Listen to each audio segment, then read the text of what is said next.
em Mateus, no capítulo 24, no versículo 29 a 31, e nos diz o Senhor. Quando os irmãos encontrarem, ficamos de pé por um minuto. Do verso 29 a 31, Mateus 24. E nos diz o Senhor: e logo depois da aflição daqueles dias, o sol escurecerá, e a lua não dará sua luz, e as estrelas cairão do céu, e as potências dos céus serão abaladas. Então aparecerá no céu o sinal do Filho do Homem, e todas as tribos da terra se lamentarão e verão o Filho do Homem vindo sobre as nuvens do céu, com poder e grande glória. E ele enviará os seus anjos com rijo clamor de trombeta, os quais ajuntarão os seus escolhidos desde os quatro ventos, de uma a outra extremidade dos céus. Senhor nosso Deus, nosso Pai, em nome do nosso Senhor e Salvador Jesus, para a honra e glória do Deus de Israel, que aqui estamos reunidos com muita satisfação, com alegria, Senhor, por o Senhor nos dar essa palavra preciosa, essa palavra maravilhosa, que edifica a nossa alma, que é justamente o alimento que precisamos para nos fortalecer e vivermos neste mundo em comunhão contigo. Continua, Senhor, nos abençoando, continua, Senhor, nos enchendo com teu Espírito e nos dando o que nós realmente estamos precisando, não somente o que nós te pedimos, porque muitas vezes te pedimos mal, muitas vezes não sabemos te pedir, mas o que realmente precisamos. Por isso entregamos tudo em tuas mãos e te agradecemos em nome do nosso Senhor e Salvador Jesus Cristo. Amém, Senhor Jesus. Graças a Deus. Hoje nós estaremos meditando sobre a segunda vinda de Cristo. Sinais, quando e como. É algo que chama a atenção da humanidade. É a segunda vinda de Cristo. Mas a segunda vinda de Cristo, ela é repleta de sinais. E os sinais revelam alguma coisa. Nos instiga a pensar: quando será a sua segunda vinda? E uma vez imaginando quando será a sua segunda vinda, então vem outra pergunta: como será a sua segunda vinda? Sinais, quando e como. E podemos dizer que é muito importante isso, irmão, estarmos atentos, porque Jesus veio uma primeira vez e ele voltará para buscar a sua igreja. A primeira vinda de Cristo, ele veio fazendo o que, irmão? Com o seu sangue, ele veio salvando o seu povo. Amém? Ele veio salvando através do seu sangue derramado na cruz do Calvário. O homem não merecia, mas Deus, pelo seu propósito de salvação, veio a este mundo, se fez carne e derramou o seu próprio sangue para nos remir dos nossos pecados. Então esse é um favor não merecido. Nós não merecíamos, mas Deus nos fez esse favor. Ora, se ele salvou este povo, como está escrito, e nós cremos nisso, ele voltará um dia para buscar esse povo salvo. E essa é a certeza da igreja. Das muitas profecias bíblicas, esta é uma das que mais chama a atenção. Porque o homem, de uma forma ou outra, ele quer a vida eterna. Ele quer viver eternamente. Inclusive o homem ímpio, o homem incrédulo, o homem que se diz ateu, ele quer a vida eterna. É por isso que existe a ciência deste mundo. A incredulidade desse mundo busca na ciência a eternidade. Mas os crentes buscam em Jesus Cristo a eternidade. Por isso, a igreja vive vigilante, a igreja está atenta aos sinais da sua segunda vinda e procurando saber quando e como será a sua vinda. E nós trouxemos esses 3 pontos que são importantes para todos nós. Apenas um abrir de portas, um começo, porque quando se trata de sinais, nós vemos nas Escrituras, são sinais. O texto de hoje, lido em Mateus 24, verso 29 a 31, nos diz que depois da aflição daqueles dias, o sol escurecerá, e a lua não dará sua luz, e as estrelas cairão do céu, e as potências dos céus serão abaladas. Ora, mas nós já temos visto isso acontecendo. E se buscarmos na história, nós vemos também que já aconteceram muitas vezes essas coisas no curso da história da humanidade. A pergunta é: qual o diferencial em tudo isso, se já vem acontecendo de quanto tempo isso vem acontecendo? A questão é que um dia para o Senhor é como 1000 anos, e 1000 anos como um dia. Nós não conseguimos ver o propósito de Deus na sua essência, somos limitados, mas os sinais estão aí. Agora ele diz que depois desses sinais, aparecerá no céu um sinal do Filho do Homem. Filho do Homem significa profeta. Sinal do Filho do Homem. E todas as tribos da terra se lamentarão e verão o Filho do Homem vindo sobre as nuvens do céu com poder e grande glória. Uma coisa é certa: quando ele vier, ele vem de uma forma que toda a terra verá.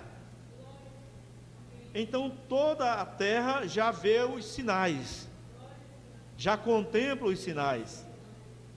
Se falarmos no sol escurecendo-se, nós mesmos temos visto isso. Sinais na lua, nós mesmos temos visto isso. Mas a sua vinda, propriamente dita, ele diz: aparecerá no céu o sinal do Filho do Homem, vindo sobre as nuvens do céu. Ele virá.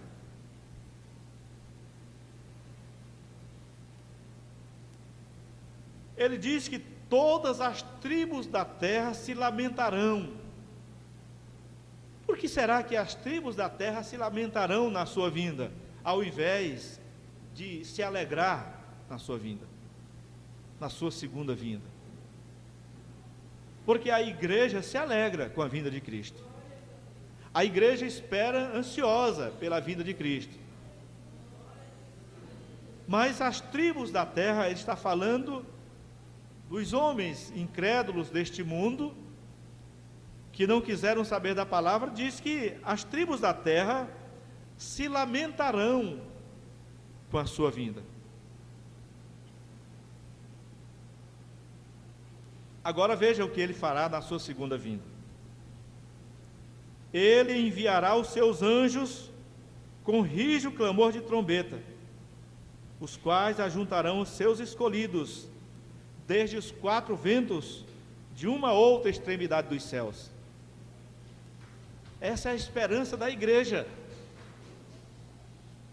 Essa é a nossa esperança. A esperança do povo de Deus. Como ele virá então? Com rijo clamor de trombetas. Rijo clamor de trombetas. O que é rijo clamor de trombetas, irmãos? É o quê? Barulho. O que é que a trombeta faz? Diga aí. Faz o quê? Barulho. Diga aí, barulho. É barulho. A igreja tem que ter ciência disso. Rijo clamor de trombetas. Se as trombetas tocam, são várias trombetas tocando, existe um grande, o quê? Barulho. Ninguém consegue dormir com isso. E a igreja o quê? Com isso ela se alegra. Mas as tribos da terra o quê? Se lamentam. Lamentarão. Nós falamos isso com alegria por parte da igreja de Deus. E temos a alegria de que a igreja de Deus subirá. É bom ressaltar que nem todos acreditam que a igreja subirá. Porque existem aqueles que acreditam que vão viver na terra eternamente. Essa terra eternamente, do jeito que ela está aí. Mas a Bíblia nos fala que os santos subirão com o Senhor. E o Senhor virá buscar a sua igreja, o seu povo. Agora, no mesmo Mateus, no capítulo 24, versos 6 a 8, nos mostra alguns sinais da sua segunda vinda. E ouvireis de guerras, e de rumores de guerras. Olhai, não vos assusteis, porque é mistério que isso tudo aconteça, mas ainda não será o fim. Guerras, rumores de guerras. Você pode dizer também, mas isso sempre existiu. Sim, e em nossos dias também. Mas o tempo do Senhor, a sua contagem do tempo que Ele veio salvar o seu povo com o seu sangue, já está quase chegando 2000 anos, na contagem dos homens já chegou. Mas a palavra diz que, quando completar esse tempo, na contagem de Deus, Ele vem buscar a sua igreja. E enquanto isso, guerras acontecem. Já tivemos uma primeira grande guerra mundial. Já tivemos também uma segunda grande guerra mundial. E a nação, o mundo hoje, estremece em pensar numa terceira guerra mundial. É ou não é sinal? Guerras e rumores de guerras são sinais da sua segunda vinda. Dizer que já aconteceu em outros tempos, sim, mas a cada tempo ela se torna mais perigosa. A diferença da primeira grande guerra mundial para a segunda foi muito grande. E se imaginar uma terceira, então já se pode imaginar também uma catástrofe. Porquanto se levantará nação contra nação, reino contra reino, e haverá fomes e pestes e terremotos em vários lugares do mundo. Haverá. Quando se fala de nação contra nação, está falando de guerras.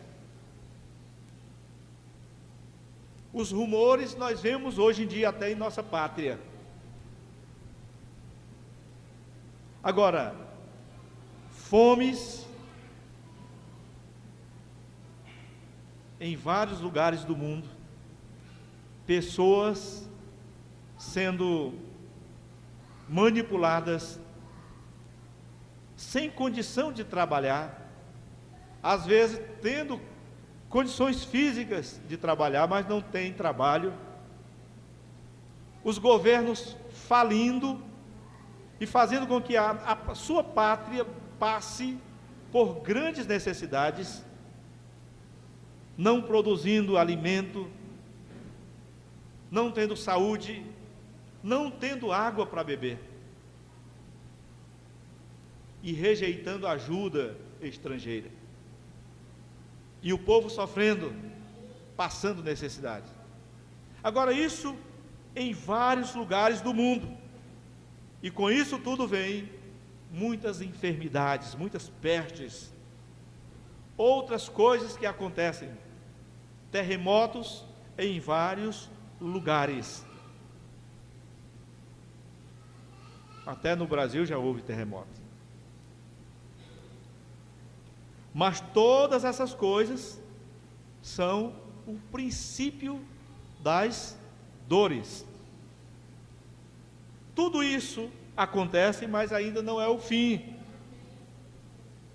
Porque a intensidade vai aumentando cada vez mais.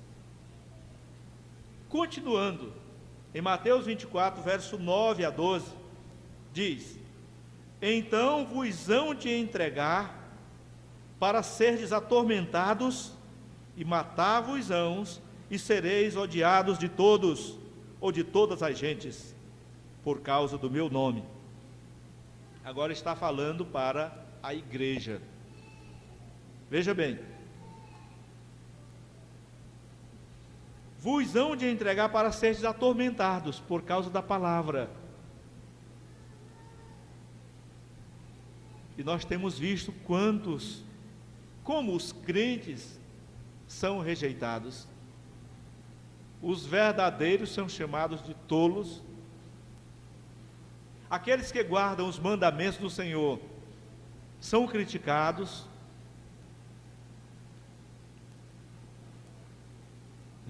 Existe uma acepção geral, só que o povo de Deus não reclama com isso, nem vive dando parte, questionando injustiça, nem nada disso.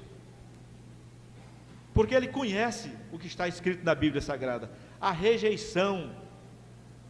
Quem rejeita o povo de Deus, quem rejeita a luz, é as trevas, é a oposição. Então isso é natural que isso aconteça, e o povo de Deus sofre isso, mas com muita alegria, porque eles sabem o que está acontecendo. Matar-vos-ão, e sereis odiados. Ora, existem países que odeiam os crentes, que odeiam os cristãos, que chegam a matar os cristãos, afogados, queimados, torturados. Existe lugar que Se você tiver uma Bíblia em casa, você é o maior criminoso.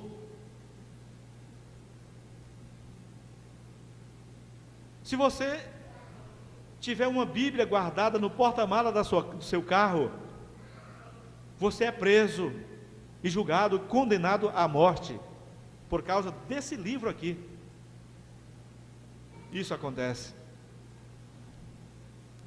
Aqui nós temos uma bonança para pregar a palavra, e muitas vezes dormimos no ponto. Então acontecerão todas essas coisas por causa do seu nome. Nesse tempo, muitos serão escandalizados e trair-se-ão uns aos outros, e uns aos outros se aborrecerão. Mesmo no meio do povo de Deus, existe traição, existe ódio no meio dos cristãos. Por quê? Existem muitos cristãos que procuram trechos isolados da Bíblia para adaptar o seu querer, o seu ego. E são criadas até religiões, denominações poderosas, tudo satisfazendo o ego humano, a vontade da pessoa, e se distanciam da verdade de Deus. Por isso ele diz no verso 11: e surgirão muitos falsos profetas, e enganarão a muitos, e por se multiplicar a iniquidade, o amor de muitos esfriará. Ora, quando você ver essas coisas no meio dos cristãos, dos que andam com a Bíblia na mão, mais mundanos do que aqueles que vivem no mundo, alguns que são sinceros se escandalizam, generalizam as coisas, e então não querem mais saber de serem crentes, porque não conseguem enxergar a verdade e onde está a verdade. Enquanto isso, a igreja de Deus, ela é oprimida, é sufocada pela multidão, porque não são poucas as denominações, os ministérios que fugiram da sã doutrina e são alimentados pelos profetas falsificadores da verdade, que amam o dinheiro, amam a fama, as riquezas, o poder, se tornaram fortes nesse mundo, porque fazem a vontade do mundo. E a igreja de Deus é odiada por todos estes. A igreja de Deus é odiada. Bom, são sinais visíveis. Falsos profetas. Quando é que a pessoa é um falso profeta? É quando ele profetiza ou fala aquilo que não está escrito. Se a mensagem que pregarmos aqui não estiver escrita na Bíblia, então somos falsos profetas. Se afirmarmos determinadas coisas que não está escrita e dissermos que está escrita, então nós somos falsos profetas. É isso que acontece. É preciso ter cuidado, ter zelo com a palavra, ter a palavra de Deus em primeiro lugar. Então, terremotos, maremotos, guerras, rumores de guerras, falsos profetas, tudo isso são sinais da sua segunda vinda. Mas quando será a sua segunda vinda? Quando será? Veja o que está em Mateus 24, verso 36. Em verdade vos digo, que não passará esta geração, sem que tudo isso aconteça. verso 35 agora, e o 36. O céu e a terra passarão, mas as minhas palavras não hão de passar. Agora o verso 36. Porém, daquele dia e hora, ninguém sabe, nem os anjos dos céus, nem o Filho, mas unicamente meu Pai. Agora, se nós observamos os sinais e podemos comprovar todos esses sinais em nossos dias, a pergunta seria: então, já que temos visto tudo isso acontecendo, quando será a sua segunda vinda, irmão? Ele dá a resposta que aquele dia e hora ninguém sabe. O irmão me pergunta, eu não sei. Perguntar para os pastores da igreja, eles dizem, eu não sei. Perguntar aos pastores da igreja verdadeira, eles dizem, nós não sabemos. Porque se eles disserem, nós sabemos, então você pergunta, então quando será esse dia? Aí ele vai dizer, e ele vai errar. Porque a Bíblia diz que ninguém sabe esse dia. Só o Senhor sabe esse dia. É justamente isso que nos faz sermos vigilantes, nos faz ficarmos atentos e sermos perseverantes, sermos vigilantes, não nos desviarmos nem para a direita nem para a esquerda, porque dia e hora nós não sabemos. Agora, já que nós não sabemos o dia e a hora, irmão, você pode dizer, pelo menos, como será que o Senhor vem? Como Ele virá? Como? É Apocalipse no capítulo 1, no verso 7. Diz, eis que vem com as nuvens, e todo olho verá, até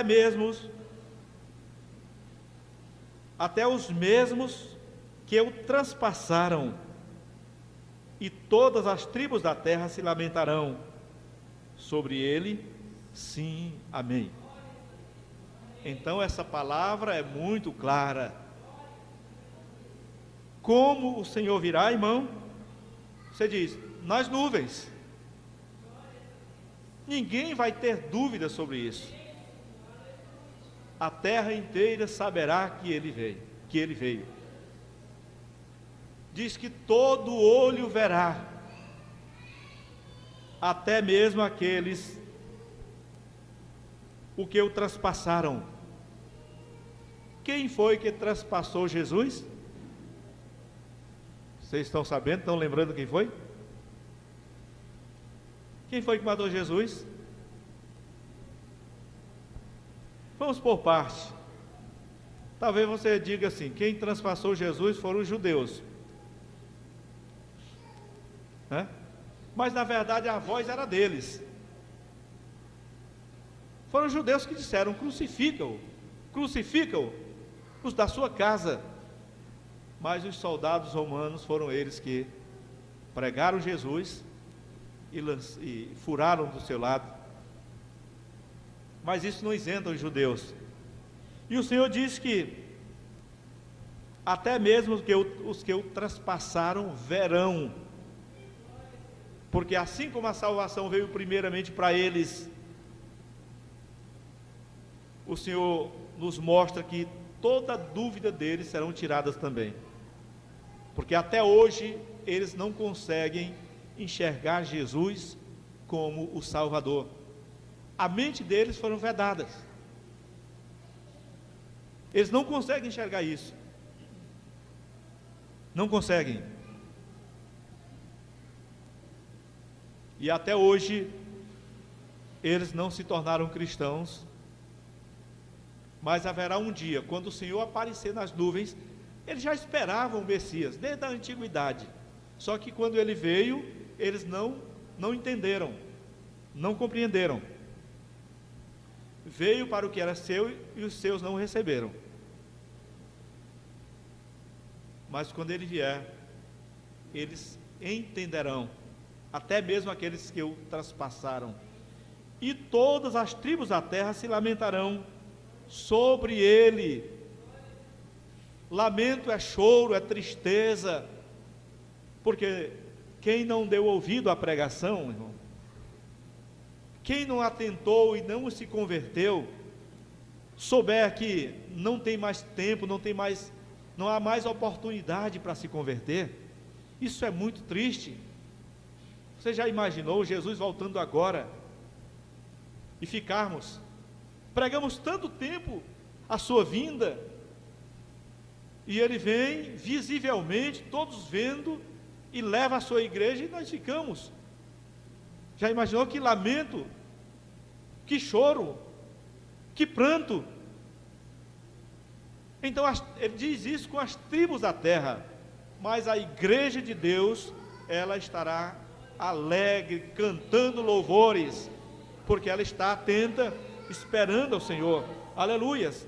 É por isso que a igreja do Senhor, nós podemos afirmar que ela é salva, porque Jesus derramou o seu sangue por ela.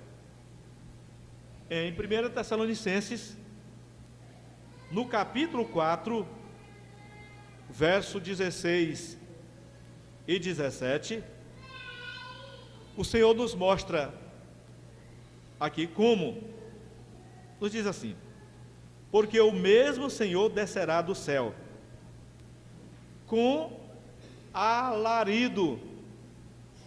Alarido é muito barulho, com voz de arcanjo, porque Deus está cercado com a corte celestial, anjos, serafins, querubins, arcanjos, e com a trombeta de Deus, os que morreram em Cristo ressuscitarão primeiro. Aleluias por isso. Quando ele vier com esse alarido, os que morreram em Cristo, até mesmo aqueles, Abraão, Isaac, Jacó, os apóstolos e muitos outros que creram em Jesus Cristo, aceitaram, foram batizados em seu nome, que já morreram, estão no pó da terra, eles ressuscitarão quando o Senhor voltar. Depois, e aqueles que ficarem vivos,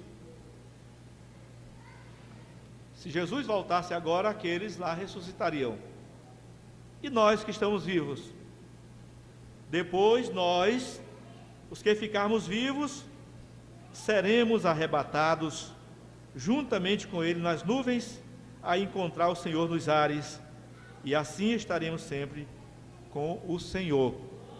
Isso é uma garantia para o povo de Deus, para os que o esperam no Senhor. Mas os que esperam no Senhor são como os montes de Sião, que não se abalam, mas permanecem, glória a Deus, permanecem para sempre. Aleluias por isso.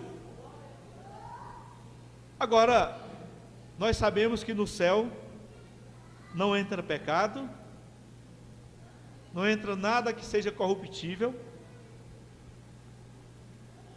se ressuscitam, existe algum detalhe para subir para os céus. 1 Coríntios, no capítulo 15, versos 50 a 52, nos mostra como será, o que acontecerá, tanto com os que estão vivos, como os que ressuscitaram, para subirem ao encontro do Senhor nos ares. 1 Coríntios, capítulo 15, versos 50 a 52. E agora digo isto, irmãos, que a carne e o sangue não podem herdar o reino de Deus, nem a corrupção herdar a incorrupção. Eis aqui vos digo um mistério: na verdade, nem todos dormiremos, mas todos seremos transformados, no momento, no abrir e fechar de olhos, ante a última trombeta, porque a trombeta soará, e os mortos ressuscitarão incorruptíveis, e nós seremos transformados. Eu pergunto, você quer algo mais explicado do que isso? Será que precisamos de alguma coisa mais explicada do que isso, irmão? Ele diz que aqueles que morreram em Cristo ressuscitarão, e nós que estivermos vivos, então seremos transformados também para subirmos ao Senhor. E ele nos mostra o detalhe, que a carne e o sangue não podem herdar o reino de Deus, e essa transformação é num momento, num abrir e fechar de olhos. Eu quero lembrar que existem alguns que acreditam e dizem que o momento e abrir, um abrir e fechar de olhos é a vinda do Senhor invisível, ninguém vê. Mas só que aqui ele não está falando na sua vinda invisível. Ele está dizendo que é a transformação, que é no momento, no abrir e fechar de olhos. É isso que ele está falando. Porque a carne e o sangue não podem herdar o reino de Deus. Porque a trombeta soará, e os mortos ressuscitarão, incorruptíveis, e nós seremos, o quê? Transformados, diga, transformados. Porque importa que é isso que é mortal se revista da imortalidade, e isto que é corruptível se revista da incorruptibilidade. Devemos crer nisso com todo o nosso coração. Em Atos, no capítulo 1, nós vemos mais uma confirmação. Jesus, o próprio Senhor, quando o Senhor subiu, quando o Senhor foi subindo nas nuvens, os discípulos de Jesus ficaram olhando para o alto dos céus. Atos capítulo 1, versos 7 a 11. E diz: E disse-lhes: Não vos pertence saber os tempos ou as estações que o Pai estabeleceu pelo seu próprio poder. Não vos pertence saber isso. Mas recebereis a virtude do Espírito Santo, que há de vir sobre vós, e ser-me-eis testemunhas tanto em Jerusalém, como em toda a Judéia, Samaria e até os confins da terra. E quando dizia isto, vendo eles, foi elevado às alturas em uma nuvem, e uma nuvem o recebeu, ocultando aos seus olhos. E estando com os olhos fitos no céu, enquanto ele subia, eis que junto deles se puseram 2 varões vestidos de branco, os quais lhes disseram: Varões galileus, por que estáis olhando para o céu? Este Jesus, que dentre vós foi recebido em cima no céu, há de vir, assim como para o céu o vistes ir. Jesus voltará como? Visível ao olho nu. Todas as tribos da terra verão, crentes e descrentes, consagrados e não consagrados, verão. Uns se alegrarão, os crentes cantarão, serão transformados para subir ao encontro do Senhor nos ares. Mas os que não forem, os que não aceitaram Jesus como Salvador, lamentarão. Essa é a verdade. Que Deus abençoe a todos, permaneçam firmes, sempre firmes na presença do Senhor Jesus. Deus abençoe a todos em nome do Senhor.